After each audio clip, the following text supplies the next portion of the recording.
Mga minamahal, tayo po ngayon ay nasa ikalawang katanungan ng Westminster Larger Catechism. At dyan po sa inyong church bulletin ay maganda na mabatid natin ang bahaging ito na ating pinag-aaralan tungkol sa Presbyterianism.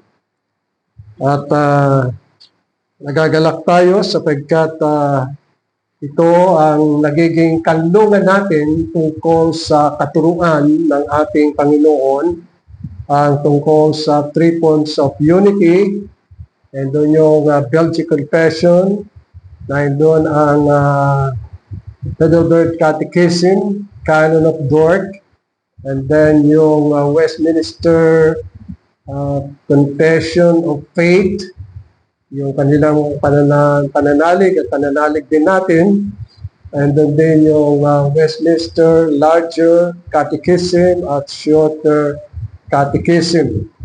So tayo ay nasa Larger Catechism at nasa question and answer number 2.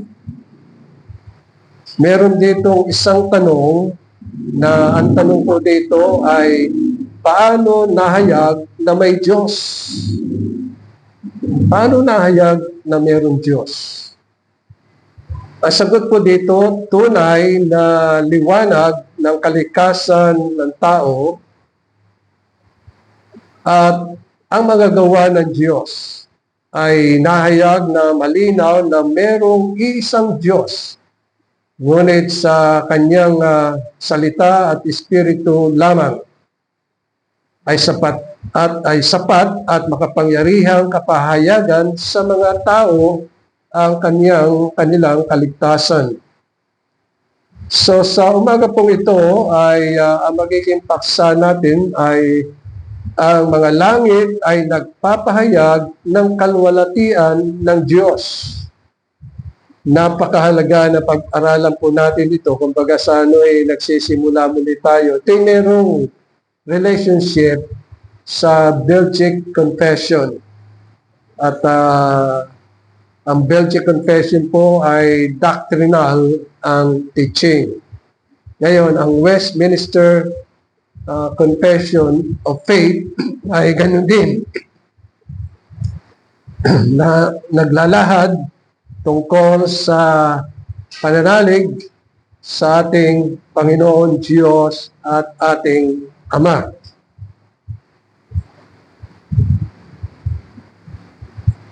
Sa ating pong pag-aaral ay papahayag po dito kung paano na ninanais ng Diyos na ang ating mga mata, ating pandinig at unawa ay mabuksan sa kagandahan ng kalooban ng Diyos at ng ating Ama na siyang nagmamahal sa atin bago pa itatag ang sanlibutan at ipinagkaloob niya sa atin ang kanyang buktong anak, ang Panginoong Hesukristo at ang kanyang banal na Espiritu.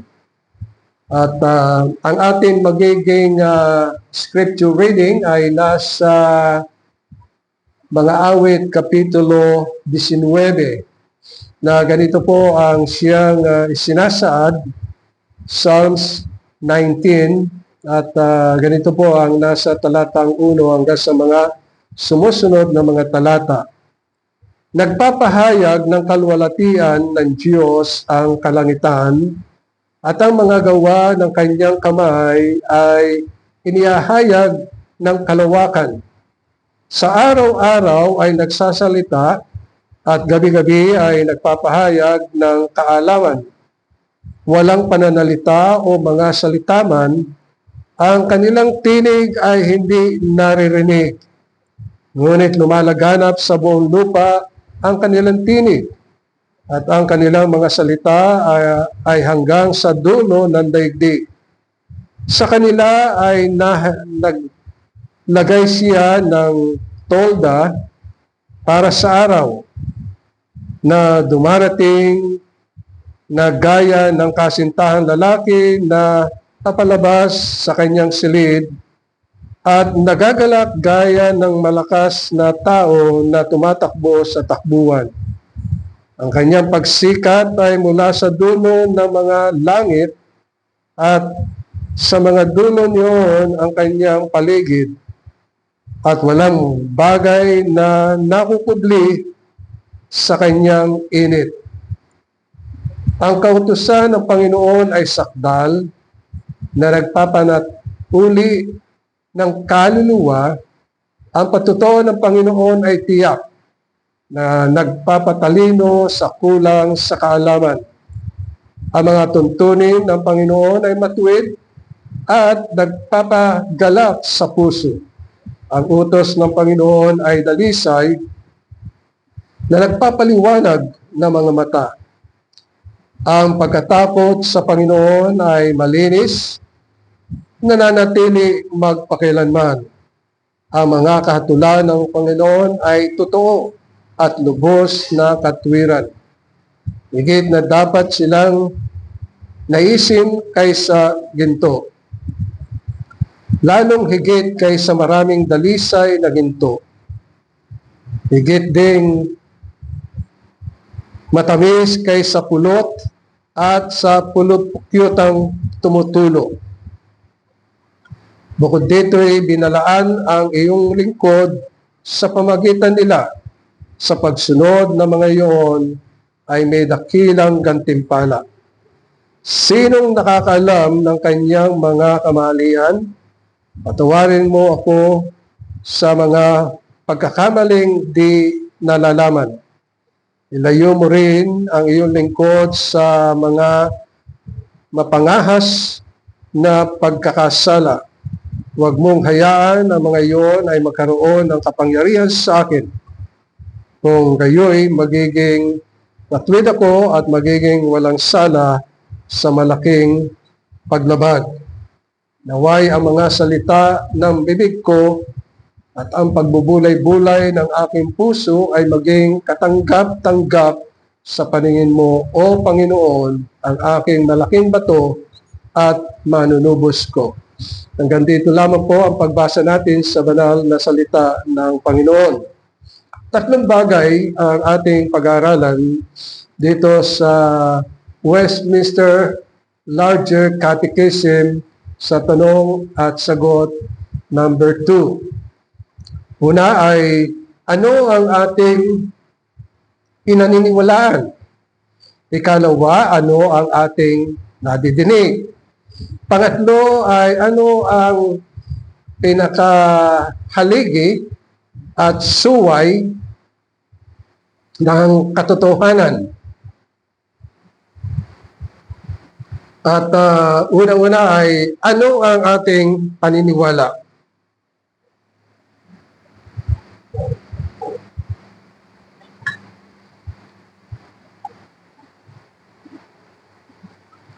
Ang unang bagay na tinutukoy dito sa banal na kasulatan ay ano yung ikinalulugod ng Diyos, ng anak at ng banal na Espiritu.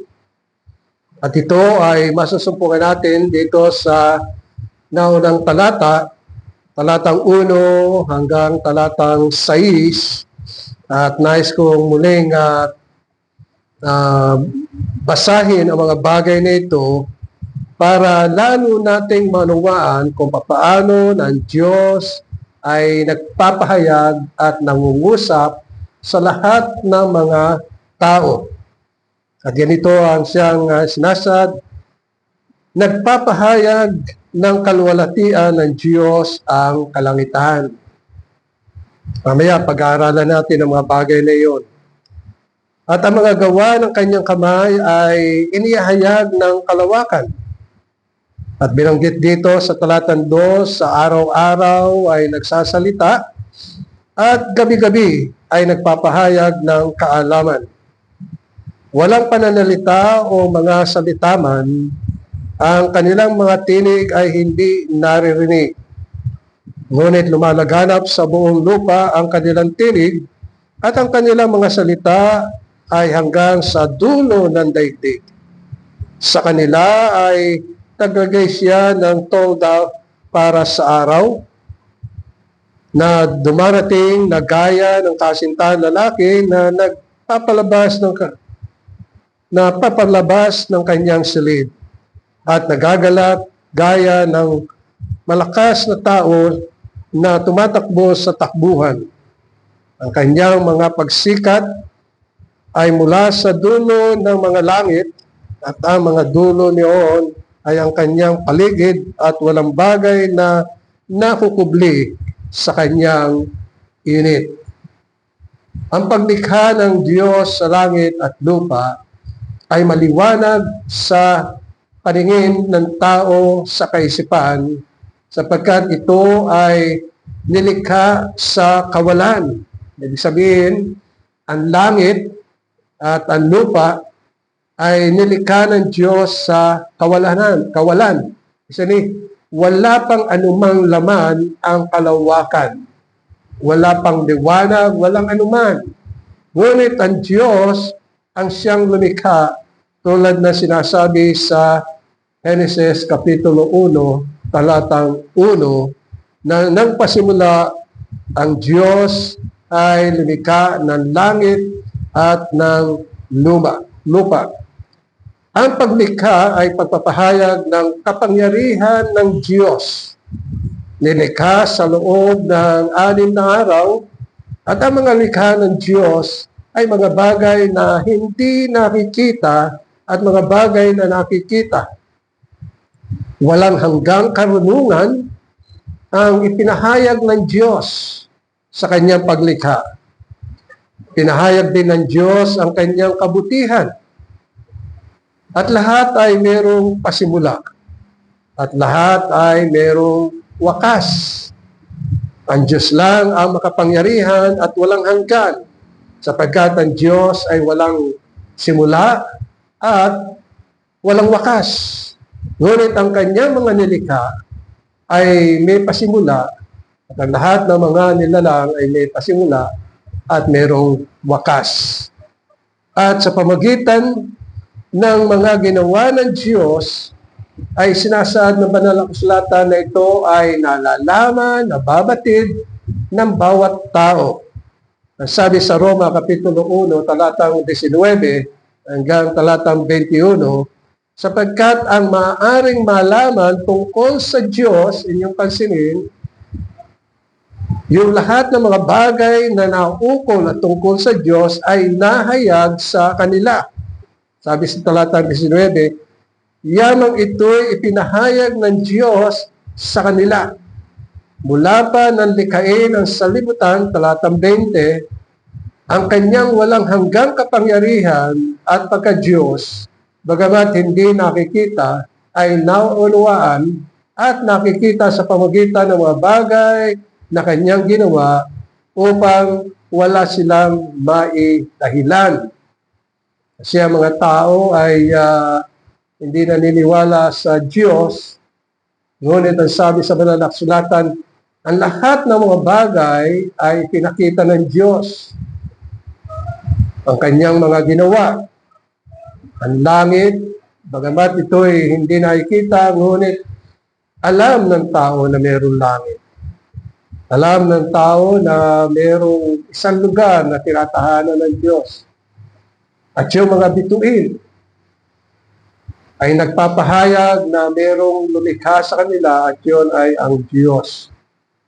Ang buwan at ang araw at lahat ng mga nasa paligid ay pagpapahayag na mayroong Diyos. Kaya nga sinasabi sa talatang 21, sapagkat kahit kilala nila ang Diyos, siya ay hindi nila niluluwalhati bilang Diyos. Ni pinasasalamatan man, kundi naging walang kabuluhan sa kanila ang mga pangatwiran at ang mga puso nilang walang katuturan ay nagdilim.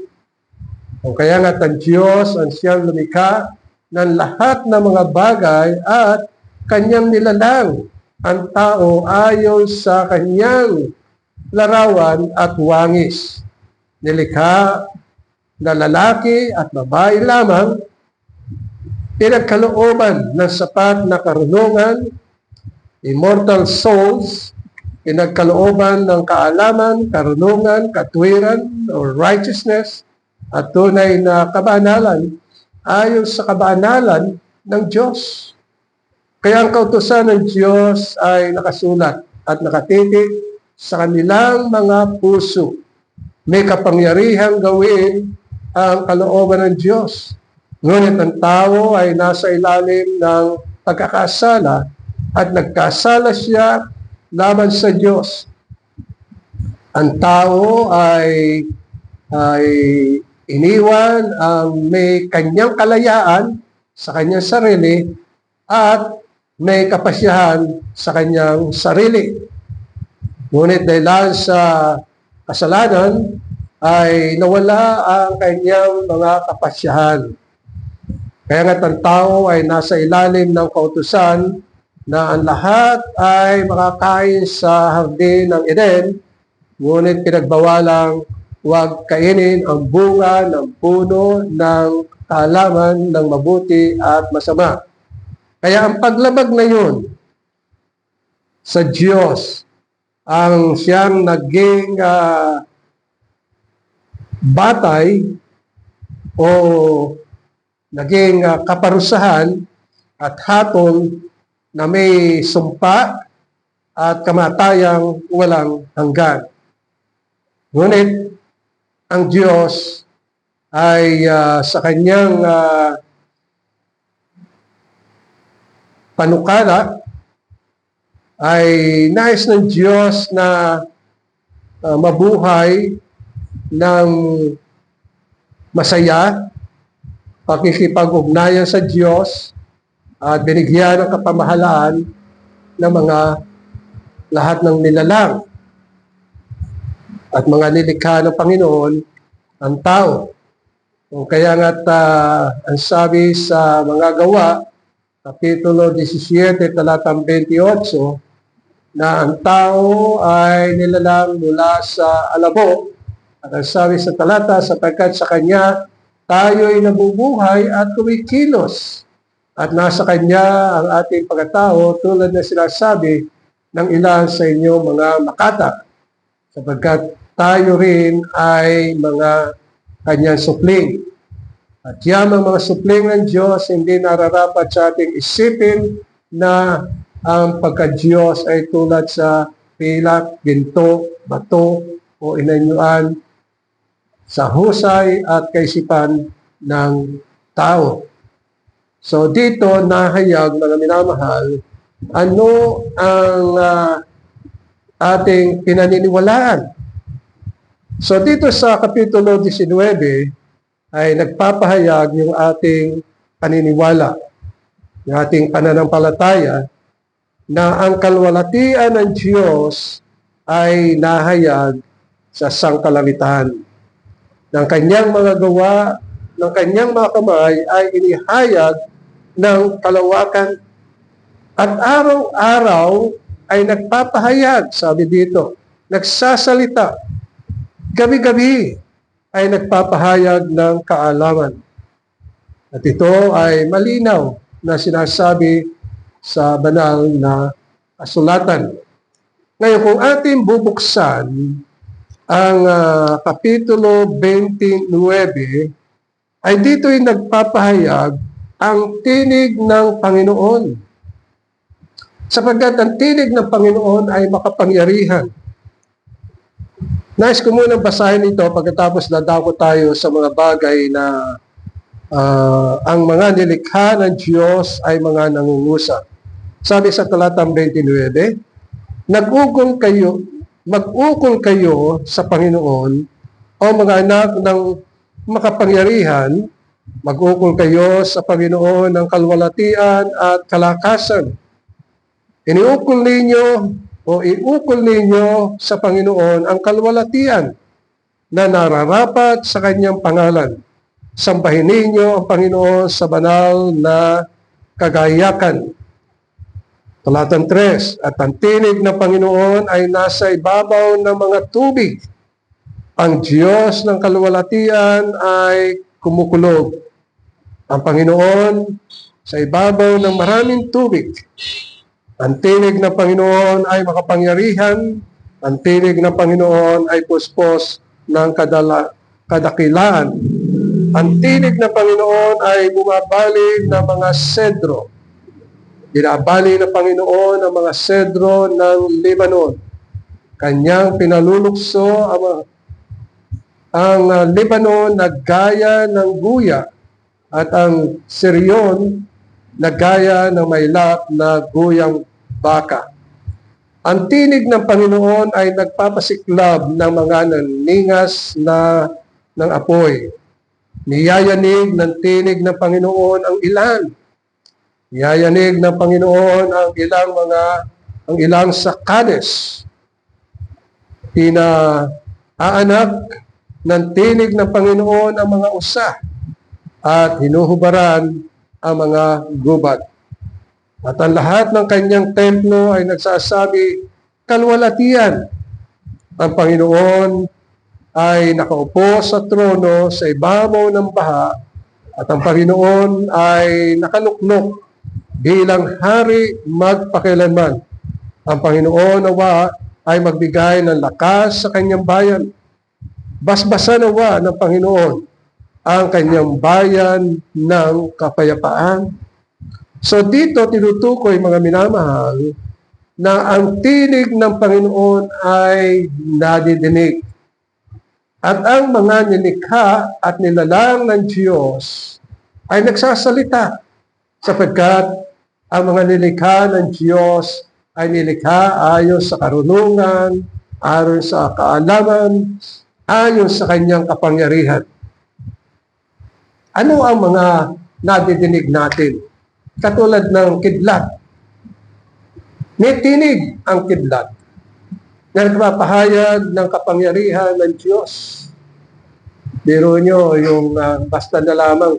Halimbawa, marami tayong nababasa sa mga pahayagan at nadidinig sa mga radyo at telebisyon na napapanood, bigla na lang namatay. Bakit? Bigla na lang kumidlat, tinamaan ng isang tao. At yun ay pagpapahayag ng kapangyarihan ng Diyos. Lalo-lalo na yung kulog na kuminsan bigla na lang, boom! Nagugulat tayo. Yun ay tinig na nadidinig natin ang ibig sabihin, ang Diyos ay makapangyarihan. Ang Diyos ay nangungusap sa mga tao na siya ay makapangyarihan, na siya ang may akda at lahat ng mga bagay na nasa lupa. Maging ang ulan ay mayroon tinig sapagkat ito'y mula sa langit at pag pumapatak, dinig natin ang patak ng tubig, patak ng ulan, pagpapahayag na sila ay mayroong tinig. Halimbawa, katulad ng tubig. Ang tubig ay mayroong tinig. Yung agos lamang ay pagpapahayag na mayroong dumadaloy na tubig. So ang mga ilog, ang mga bukal, ang mga dagat ay nagpapahayag na mayroong makapangyarihan na lumikha sa kanila sa pamagitan ng kanilang mga tinig. At dito ay makita natin ang mga katulad ng hangin. Ang hangin ay hindi nakikita. Ang hangin ay hindi natin nalalaman kung saan pumupunta, pero dumadating. Nadadama ng mga tao ang kapangyarihan ng Diyos sa pamagitan ng hangin. Yun lamang init ng araw ay nadadama, nangungusap at sasalita ang araw na siya ay mainit. Siya ay nakakapasok. Siya ay nakakapagpatuyo. Siya ay nakapagbibigay ng vitamina na kailangan ng lahat ng mga nilalang. Ang araw, gayon din ang buwan. Ang buwan ay nangungusap. sa pamamagitan ng kanyang liwanag. Tinatanlawan ang kadiliman, pagpapahayag ng Diyos ay makapangyarihan, nangungusap. Halimbawa, katulad ng mga alon. Ang mga alon ay malalaki, katulad sa ating kapanahon at tsunami, na pag gumalaw ang lupa ay malaking salot para sa mga bansa kung tamaan ng tsunami ng malaking alon. At yun ay kapangyarihan ng Diyos. Yun ay ginagamit ng Diyos sa judgment. At maraming bagay na dapat tayong matutunan sa mga ginagamit ng Diyos, katulad ng lindol. Ito ay pagpapahayag ng Diyos ng kanyang kapangyarihan. Ito ay pagpapahayag ng Diyos ng kanyang paghukom, ang kanyang pagsila at sira ng mga kabayanan. Ginagamit ito ng Panginoon. Katulad na lamang ng kadiliman. Ang kadiliman ay absent ng liwanag. At ito ay ginagamit ng Panginoon para makita ng mga tao kung papaano na ang kanilang makasalanan ay masyadong madilim. Nangungusap ang Panginoon sapagkat ang Diyos ay liwanag. Siya ang nagtataglay ng buhay na walang hanggan. O kaya nga't maging ang mga storm o katulad ngayon, mayroong bagyo. Kaya lang hindi sa ating lugar, kundi sa ibang lugar. Sandali lamang ang ulan, bahana. Sandali lamang ang ulan, bahana at nalulubog na ang maraming lugar. Minsan, dito sa atin ay umaambon. Pero pag nadinig natin ang mga balita doon sa Quezon City, doon sa Manila, lubog na. Kaya kung minsan namamangha tayo. Pero yun ang kapangyarihan ng Diyos na siya ay nangungusap. Kaya nga sabi dito sa talatang 3 ng talatang 29, ang tinig ng Panginoon ay nasa ibabaw ng tubig. Ang Diyos ng kalwalatian ay kumukulog. Ang Panginoon sa ibabaw ng maraming tubig. Ang tinig ng Panginoon ay makapangyarihan. Ang tinig ng Panginoon ay puspos ng kadahilanan or rather kadakilaan. At tunay na tayo'y namamangha sapagkat yung mga nilikha niya, mga nilalang niya ay nagpapahayag ng tinig ng Panginoon. Ganun din ang Panginoong Jesucristo. Sa kanyang mga salita, siya'y nagsasalita sa pamamagitan ng pangaral ng Ebanghelyo. Sapagkat ang Ebanghelyo ay ang ating Panginoong Jesucristo. Ang kanyang salita at ang banal na Espiritu ay nangungusap sa marami sa pamamagitan ng pangaral at pagtuturo ng Ebanghelyo. Sabi sa mga gawa, Kapitulo 17, talatang 28, sabi dito, sapagkat sa Kanya tayo'y nabubuhay. Sa pamamagitan ng ating Panginoong Jesucristo, tayo ay nabubuhay at kumikilos.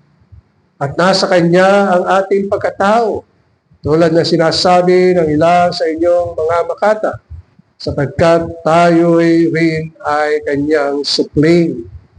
Sa talatang 29, yamang tayo supling ng Diyos, hindi marapat na ating isipin na ang pagka-Diyos ay katulad ng ginto o ng pilak o ng bato o inanyuan ng husay na at kaisipan ng tao.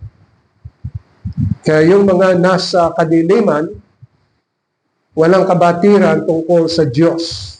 Ang alam nila ay Diyos-Diyosan, na mga Diyos-Diyosan yon ay mga nililok, ginawa, dahil lang sa kadiliman ng kaisipan ng tao.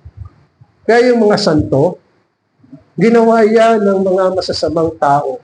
Ginawa yan ng mga nasa kadiliman, sapagkat hindi nila kilala ang Diyos, na ang kanilang alam ay ang Diyos ay nililikha mula galing sa ginto, hilap, mula sa tanso, minsan mula sa plastic, mula sa bato. At ganoon ang kadiliman na nasa puso ng tao. Ito lamang nakaraan nakita natin ilang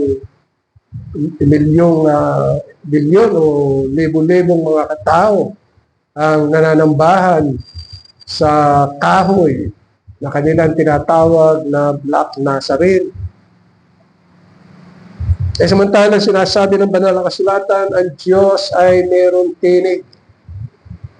At sa pamamagitan ng kanyang kapangyarihan ay nilikha ang langit at ang lupa. At ang lahat ng mga bagay ay pagpapahayag na siya ay makapangyarihan. Pero hindi kayang masaklaw ng tao ang Diyos sa kanyang tinig sapagkat ang tao ay nababalot ng kadiliman. Ang tao ay nababalot ng kasamaan. Kung kaya ang lahat ng kanilang mga ginagawa ay kasamaan. Ngunit tayo lubos na nagpapasalamat sa Panginoon sapagkat ang salita niya ay makapangyarihan sa pamamagitan ng ating Panginoong Jesucristo. Sa unang Korinto, Kapitulo 2, talatang 9, ay sinasabi dito, subalit kagayang nasusulat ang mga bagay na hindi nakikita ng mga mata, ang hindi naririnig ng tainga, ang hindi pumapasok sa puso ng tao, ay mga bagay na inihanda ng Diyos para sa kanila na nagmamahal sa Kanya. Ngunit ang mga ito, sabi sa talatang 10, ay ipinahayag sa amin ng Diyos sa pamamagitan ng Espiritu, sapagkat sinisiyasat ng Espiritu ang lahat ng mga bagay, maging mga malalalim na mga bagay ng Diyos.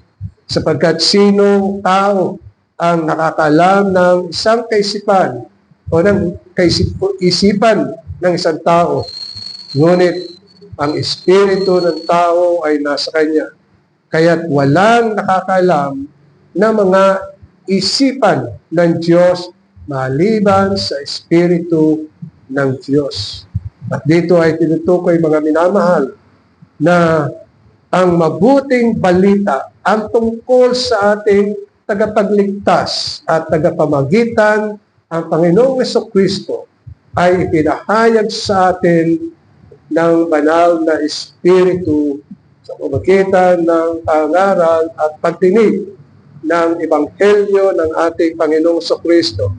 Kaya nga ang Panginoon ay makapangyarihan upang buksan ang ating mga kaisipan, buksan ang ating puso, at makita natin at madinig natin ang kanyang tinig sa pamamagitan ng pangaral ng Ebanghelyo. O kaya nga dito tinutukoy na ang iglesia, ang haligi at suhay ng katotohanan. Ang iglesia, tulad na sinasabi sa unang Timoteo, Kapitulo 14, ang mga bagay na ito ay aking isinusulat sa inyo na umaasang makakarating sa iyo sa madaling panahon. Ngunit kung ako'y maantala, ay maaari mong malaman kung ano ang dapat ugaliin ng bawat tao sa bahay ng Panginoon, na siyang iglesia ng Diyos na buhay, ang haligi at suhay ng katotohanan. Sapagkat dito tinutukoy na ang iglesia ang haligi ng katotohanan. ang bahay. Kumbaga sa tahanan ay merong haligi. Ang mga haligi ang siyang dumadala sa lahat ng mga bagay na nasa bahay. Halimbawa, ang mga dingding. Ito ay mga nakaugnay sa haligi. Ang mga pamakuan, ito ay nakaalalay sa mga haligi. Ang bubungan, ito ay inaalalayan ng mga haligi. O kaya nga makita natin sa iglesia, ang salita ng Panginoon, ang pinakahaligi ng katotohanan na dapat ay pinangahawakan, pinagbubulay-bulay, at ninanamnam ang mga salita ng Panginoon sapagkat ang iglesia ang haligi ng katotohanan. At suhay, ay yung suhay, yun yung ginagamit para kung sakaling may bagyo, merong suhay na nakaligay na gano'n para hindi nagagalaw, lalo pang tumitibay. O kaya nga ito ang siya sinasabi. Sabi sa talatang 16 dito sa unang Timoteo, Kapitulo 3, walang pag-aalinlangan, dakila ang hiwaga at kabanalan, siyang nahayag sa laman, pinatutunayang matwid sa Espiritu, nakita ng mga anghel, ipinangaral sa mga bayan, sinampalatayanan sa sanlibutan, tinanggap sa itaas sa kalwalatian.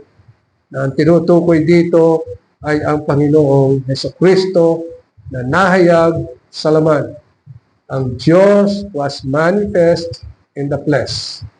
At yun ang pagpapahayag na kung papaano na sa buhay ng isang mananampalataya na ang Panginoon ang siyang nagpapatibay ng kanyang buhay.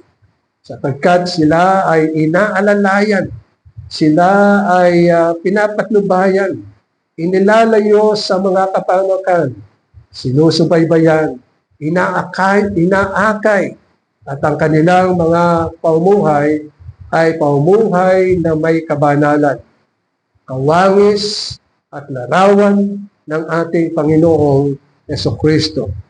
O kaya nga ang iglesia ang katawan ng ating Panginoong Jesucristo. Kasi ang haligi, ang siya nag-iingat sa buong tahanan, gayon din sa iglesia. Ang haligi ang siyang namamahala at nananindigan. Ang haligi ay makapangyarihan. Ang haligi ay kaalaman, salita, at pakikitungo at karunungan. O kaya nga ang iglesia ay tinubos at binigyan ng buhay na walang hanggan. Yan ang sinasabi sa unang Korinto, Kapitulo 7, talatang 23, na sabi dito, kayo'y binili sa halaga. Huwag kayong maging mga alipin ng mga tao. Ang iglesia ang tagapagmana ng kaharian ng Diyos. Ang iglesia ang templo ng banal na Espiritu. At sabi sa unang Korinto, Kapitulo 6, talatang 19, o hindi ba ninyo nalalaman ng inyong katawan ay templo ng Espiritu Santo na nasa inyo na tinanggap ninyo mula sa Diyos at kayo ay hindi sa inyong sarili sapagkat kayo ay binili sa isang halaga kaya't luwalhatiin ninyo ang inyong katawan sa Diyos. Yan ang siyang sinasabi ni Pablo. Kaya nga ang iglesia, ang siyang pinakamahusay na gawa ng Diyos. Sabi sa Efeso Kapitulo 2, talatang 3, o 10, sabi dito, sapagkat tayo'y kanyang pinakamahusay na gawa na nilalang kay Kristo, Jesus, para sa mabubuting gawa na inihanda ng Diyos ng una pa bago siya natin lakaran. So, ibig sabihin sa walang hanggan, ng Diyos, pinili tayo, hinirang tayo, at naglaan na siya ng mga bagay na nararapat nating gawin sa ating paglakad at pagsunod sa ating Ama na nasa langit. Dito ay tinutukoy na ang mga puso ng mga pinili at mga hinirang ay mga bagong puso. Pusong laman na kinakailangan sumunod at maglingkod sa Diyos at ating Ama na nasa langit sa pamagitan ng ating Panginoong Jesucristo. O mga minamahal, dito sa tanong na ikalawang tanong ng Westminster Confession or larger catechism, ay dito ay napapahayag ang liwanag ng Diyos sa pamagitan ng ating Panginoong Jesucristo at sa pamagitan ng kanyang salita at kapangyarihan ng kanyang banal na Espiritu na tayo ay tinawag para sa kabanalan, katwiran, at magtaglay ng tunay na katotohanan ng kanyang mga salita. Kaya nga tayo nagpapasalamat sa Panginoon na tayo ay pinili at kinupko bilang mga anak at tunay na mahayag sa pagdating ng Panginoon ang kalwalatian na naghihintay sa bawat isa sa atin. Merong kalwalatian, merong ipinangako sa atin. Kahit na tayo ay maraming kabiguan sa lupang ito, kahit na tayo ay nahihirapan, pero merong kalwalatiang naghihintay sa bawat isa sa atin sa pagdating ng ating Panginoong Jesucristo. Amen. Maraming salamat po, o aming Diyos, sa iyong salita at ito ay iyong pagpalain sa bawat isa sa amin. Sa matamis sa pangalan ni Jesus. Amen.